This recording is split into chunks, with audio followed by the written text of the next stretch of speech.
Non, mais la Bible est pleine de contradictions. Vraiment.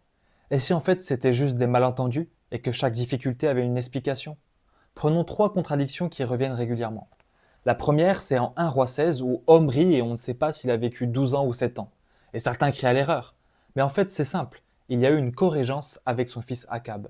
12 ans de règne au total, dont 7 où il était seul, puis 5 avec Akab.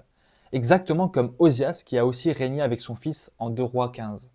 Donc il n'y a pas de contradiction, juste un détail historique qu'on oublie souvent. Deuxièmement, en Ésaïe 20, on parle d'un certain Sargon.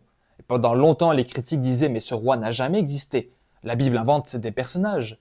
Jusqu'à ce qu'au 19e siècle, on découvre à Khorsabad le palais de Sargon II. En fait, la Bible était en avance de 2500 ans sur l'archéologie. Et troisièmement, il semble y avoir une contradiction entre Matthieu qui nous dit que Jésus interdit aux disciples de prendre un bâton et l'évangile de Marc où Jésus dit qu'il pouvait en prendre un. Est-ce une contradiction? Certainement pas. Les verbes grecs sont différents. En Matthieu, il est écrit vous ne vous procurez pas avec le verbe ktaomai. Il n'est pas question de s'occuper en plus de ce qu'ils avaient déjà. Et Marc dit prenez avec le verbe héros, ils pouvaient garder ce qu'ils avaient déjà en main. Jésus interdit simplement l'accumulation, pas le bâton qu'ils avaient déjà en main. Alors, erreur ou malentendu?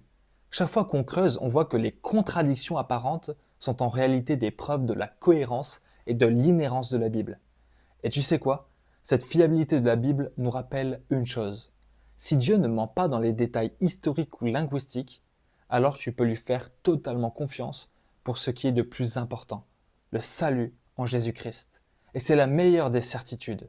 La parole de Dieu est vraie et tu peux bâtir ta vie dessus.